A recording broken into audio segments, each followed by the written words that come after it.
Rachel Hook-Kuhn, who is a graduate of SIOTA, graduate of the Ohio State University, and her and her husband John have been serving in Eastern Europe for 3.5 years with Word Made Flesh. And I think a lot of you have heard her story, and Rotary's a big partner with the work that they've been doing. So Rachel, welcome to Rotary.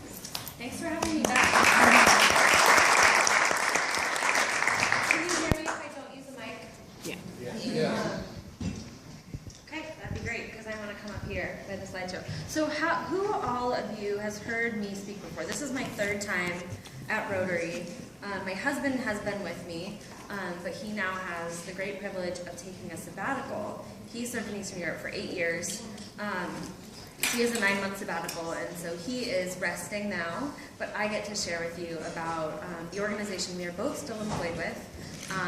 Our hearts are still in Moldova, and our team actually called us this week, and we talked on the phone, which was really fun. It was a surprise phone call from ourselves. Where is Moldova? Moldova is in between Romania and Ukraine. It is a part of the former Soviet Republic. Can you all see the PowerPoint behind me? Okay. So it became an independent republic in 1991. The language we speak is Romanian, but as you well know, there's a large Russian-speaking population as well. I want to share with you a little bit about the children who were affected by the fall of the Soviet Union and the poor economy. Moldova is the poorest country in Europe. So half of the children live in single-parent households. 8,000 children are in residential care. So the Soviet Union really liked to institutionalize children. We can take care of your children better than you can. And so that's a legacy that they've unfortunately left behind, and a lot of kids are still living there. That's changing, however, and I'll share a little bit about that later. So because the Soviet Union fell, the economy fell, there was no real economy, Moldova was the biggest exporter of wine. And so when I lived there, I got to enjoy really great wine, and it wasn't that expensive. And so 20% of children have at least one parent working overseas. A lot of men move to Moscow and do construction, and a lot of women move to Italy and take care of the elderly. So then these children are left behind being cared for in an institution. Maybe an aunt, uncle, or grandparent is caring for them. But they are missing their parents. So this is our team. We represent 4 countries: the United States of America, Moldova, it's one country, Moldova, Ukraine, and Romania. And the cool thing is that we all speak Romanian. We, the Americans, learned. Our Ukrainian staff member grew up in a Romanian-speaking village in Ukraine, and then we have a staff member from Romania. And so Moldova used to be a part of the Great Romania, and it was taken by the Russian Empire. It was occupied by the Ottoman Empire, and of course the Soviet Union. So this is our team. From the top, I'll start with the men. Sergio is from Moldova. He also worked overseas in Russia in construction before coming back, getting married, and working for us. Vitaly, the next one, he's from Ukraine. My husband, John. Edward is on the right, and he grew up in a boarding school, in an orphanage. So we are Lavia. We work at a state-run boarding school. So we are a separate organization, partnering with this school to serve these children. And so Edward, he didn't graduate from high school. He enrolled himself in a university and completed a degree in a seminary, but received no credit for it because he didn't have any prior requirements. But he's just really hardworking, and we're super proud of him, and he's actually going back to school to get a degree right now. So we have Violetta, Magda, and then Annie and Rachel, both Americans. Adriana and Doina are both Moldovan. So I want to share a little bit about Rotary's involvement. So we do an after-school program at a boarding school. So we partner with the school, and we do music, art, life skills, social skills, a lot of free play. We're starting a counseling program for these children who are put in this boarding school. However, the boarding schools are closing. So we've had the privilege of working with these children for the past 4 years. We've really created these relationships that are sustainable. So we are continuing to work with these children as they're reintegrated into their families, and we're really coming alongside the families to work with them. So what is Rotary's involvement? We came to you 2 years ago and asked for $2,000. and that $2,000 paid the salary of a doctor that we hired part-time for 1 year. So $2,000 paid her salary for a whole year. And she was able to work with us for a year, and then she unfortunately had to stop working. She has a herniated disc and was receiving treatments for that over the past year, and she's doing really well right now. But after she left, we were able to hire Doina, who I have some pictures of. This is Doina on the right. She looks young, but she's 27. She just finished. Young. I'm so sorry.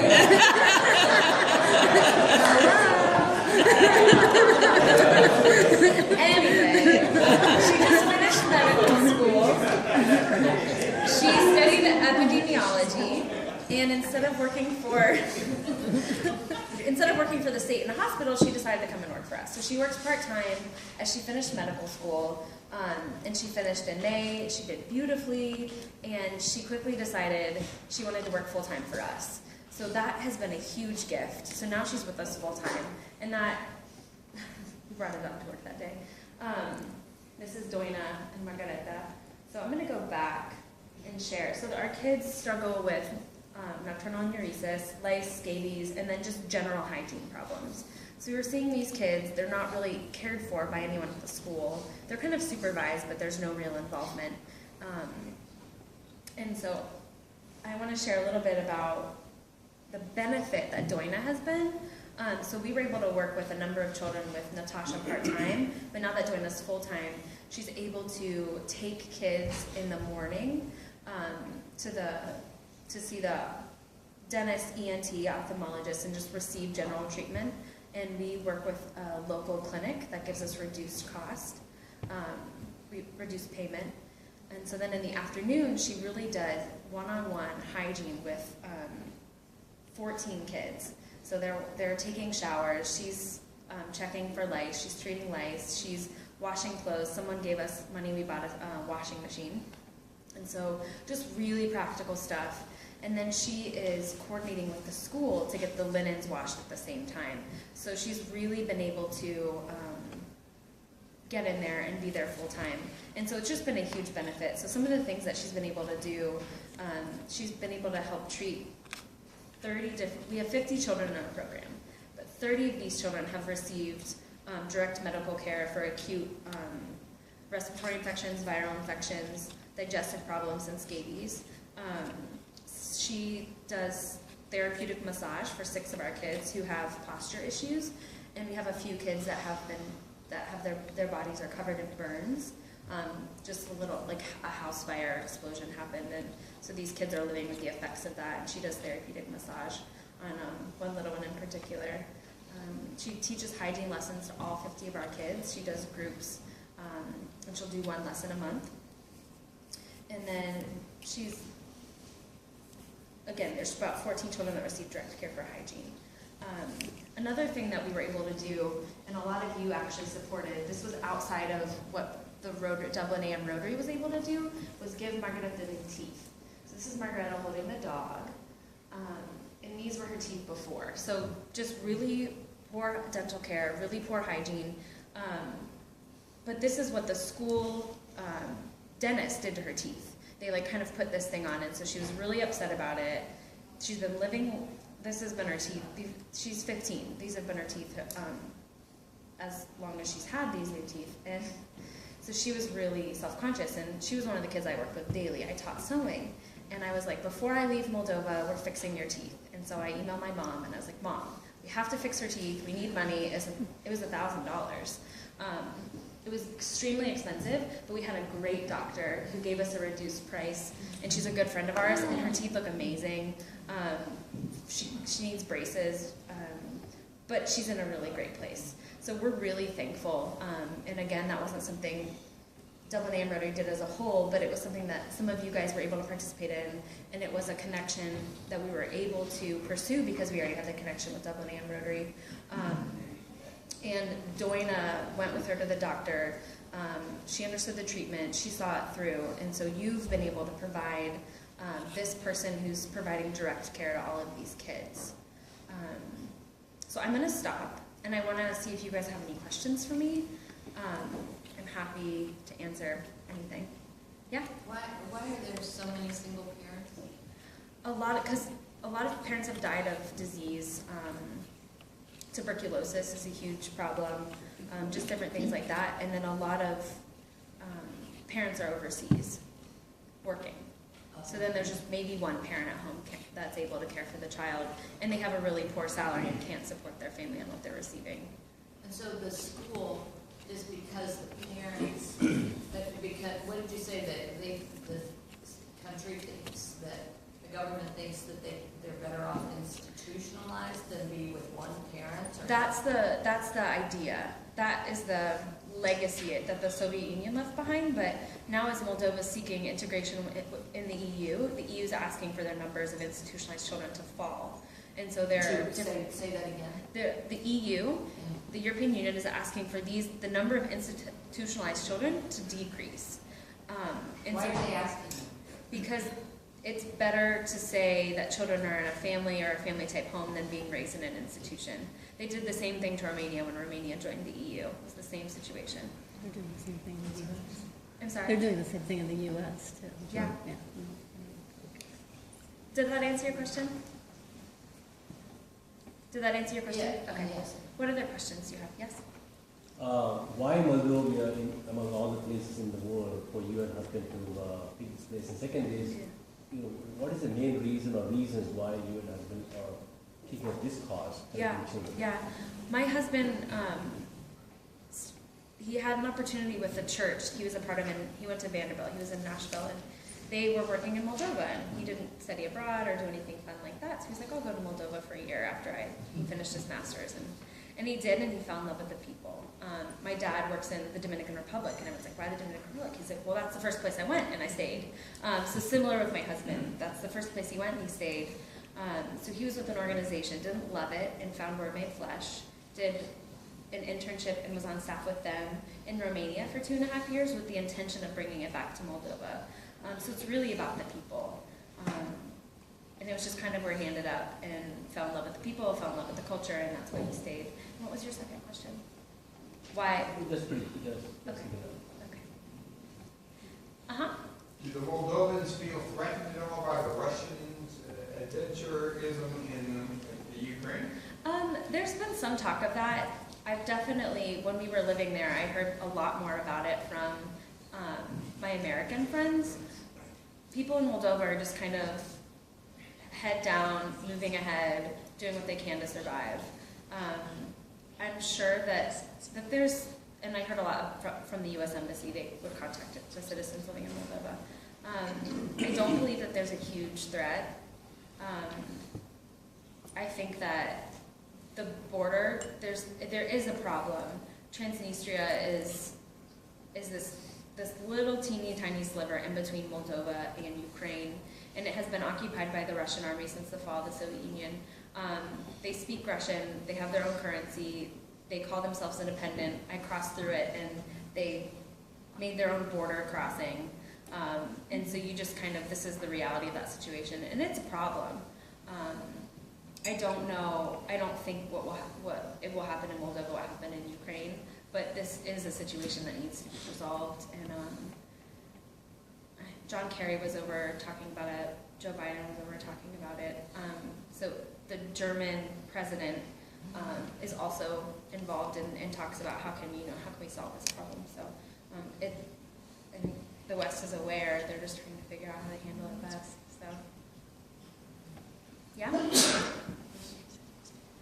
Where do you get your primary funding from?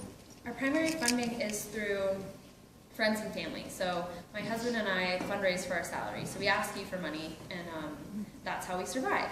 So our salary was $10,000 last year, but our general personal need was about $35,000. And being rich, white, and American, a lot of our American staff raise too much money, and then that's how we fund our program. So a lot of our program funding comes through the Americans on staff. It's not super sustainable, which is why we are seeking out different churches, clubs, Rotaries for more sustainable funding. And so our need was $2,000, but now with Doina being full-time and with us expanding our services, taking these kids to really get some serious treatment outside of our organization. Our need is about $3,500. So it's raised, but it's still not that much money, and that's the annual health and hygiene budget for her salary and for the program budget. So again, we're just kind of, some of my mom's like, why did the need increase? And I'm like, well, I'll tell you all about it. You know, so we're really seeking these more sustainable sources of income. And while I was there, we also started, we started sewing, and so I was teaching the kids how to sew, and we're creating these things, and we're able to sell them. And that's a little bit of extra income. We're creating greeting cards and selling them locally in Chisinau, and then also here whenever we're talking about what we do. Unfortunately, I don't have any of those today, but I'd be happy to keep in touch with you if you'd be interested in something like that. So. Is there a long-term plan for kind of lifting people out of this cycle of poverty and filth? I mean, or is it just like band-aiding as you go? Yeah, we've been doing this for 4 years. Our intention was to move to Moldova to see the need and then to respond. So we're still in the relationship building stage. But I think we have longevity, we have sustainability. We're a team of 9, there are 9 still in Moldova, and we have 2 part-time. We're growing, we're expanding, and really building the relationships, being able to collaborate with the school. We're collaborating with other organizations in the area so that we can really be the people that the families reach out to. And so we're working on getting space to build a center. Housing's a problem for some of our kids. So